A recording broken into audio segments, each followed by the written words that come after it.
Oh, my brothers and sisters, we have another disturbing trend to report to you today. Alex Van Ness writes, Linda Sarsour and her mentor. Linda Sarsour addressed the 54th ISNA convention over the 4th of July weekend. Her speech is being criticized widely for calling on Muslims to wage jihad against President Trump. While this is justifiably being criticized, it is not the most unnerving aspect of her speech. It is all too easy for Sarsour and her supporters to brush aside her jihad remark by claiming she simply meant to protest and not wage a holy war. The most controversial remarks in her 22-minute-long speech came within the first 2 minutes of her speech, where she gives a shout-out to her favorite person in this room, Imam Siraj Wahhaj, who Sarsour calls him a mentor, motivator, and encourager of hers. And to my favorite person in this room, because that's mutual, is Imam Siraj Wahhaj, who has been a mentor, a motivator, an encourager of mine, someone who has taught me to speak truth to power and not worry about the consequences, someone who has taught me that we are on this earth to please Allah and only Allah, that we are not here to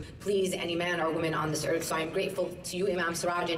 But why is having Siraj Wahhaj as a mentor controversial? Wahhaj was one of 170 people identified in 1995 as unindicted co-conspirators in the 1993 World Trade Center bombing. Wahhaj was never charged and denies any involvement with the bombing. In November 1999, Wahhaj was one of the many Muslim leaders who met with New York Mayor Michael Bloomberg at City Hall. Wahhaj said that he hoped all Americans would eventually become Muslim, and also referred to the FBI and CIA as the real terrorists. Following the Rodney King riots in Los Angeles, Wahhaj gave a sermon in which he advocated for armed jihad in the streets for the benefit of Islam. We don't need to arm the people with 9mm and Uzi. You need to arm them with righteousness first. And once you arm them with righteousness first, then you can arm them. Even if we go to war, brothers and sisters, one day we will. Believe me, that's why you're commanded jihad. Wahhaj has also stated that Muslims should get involved in politics because politics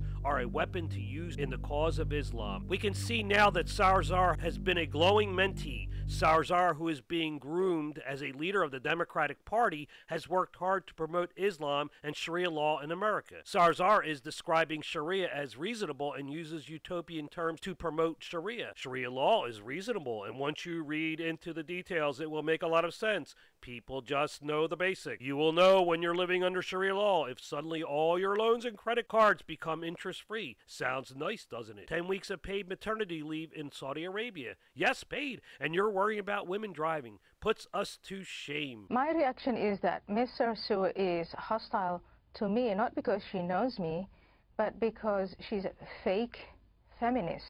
Ms. Sarsour is not interested in universal human rights. She is a defender of Sharia law. And the principle of Sharia law, there's no principle that degrades, and dehumanizes women more than the principle of Sharia law. And Linda Sarsour is a defender of that. She hates me, she hates Brigitte Gabriel because of that. And I want to ask Linda Sarsour and the women who put their trust in her, why did she not organize a march for Asia Bibi? That's the woman in Pakistan who's on death row.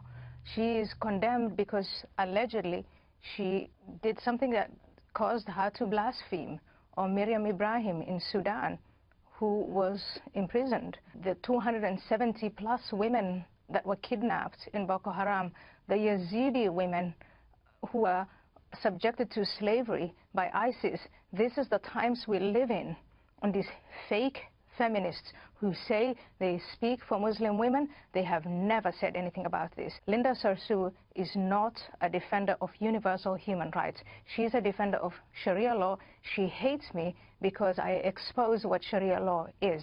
What Sharia law is what the Islamic State of Iraq and Syria is doing. She also claims that Muhammad was a human rights activist, racial justice activist, environmental justice activist, animal rights activist, a feminist in his own right, and the first victim of Islamophobia. The truth, which is that our beloved Prophet Muhammad was a human rights activist. He was a racial justice activist.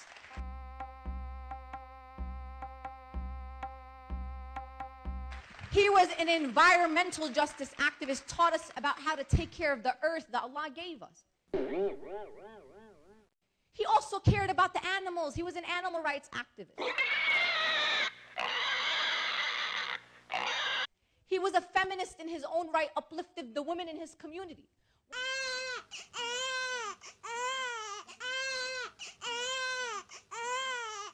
When we talk about our beloved Prophet Muhammad sallallahu alaihi wasallam, let's talk about how he was the first victim of Islamophobia.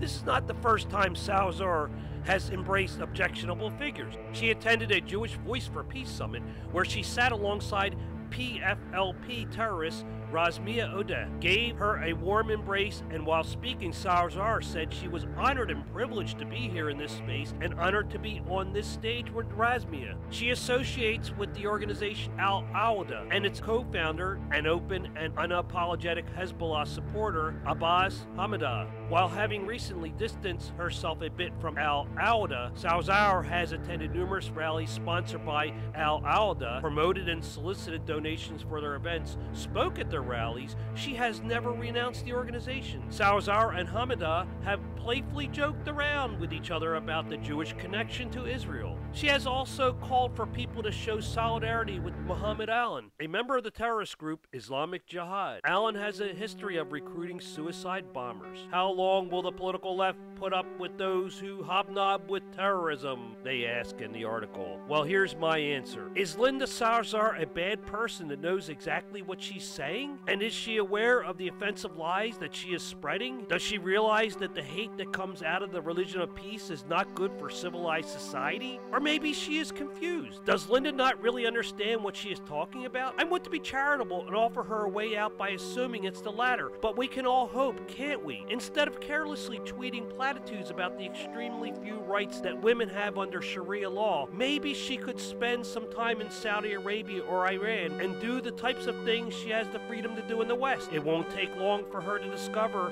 what rights some women have, or any women have. Just imagine her attempting to get into a car in Saudi Arabia to drive to a trans rights protest. You think that would end well? Thank you again for watching this video and tuning into Sanity FM. And big thanks to all the recent subscribers. You are the best. All the subscribers are. That is, goodbye.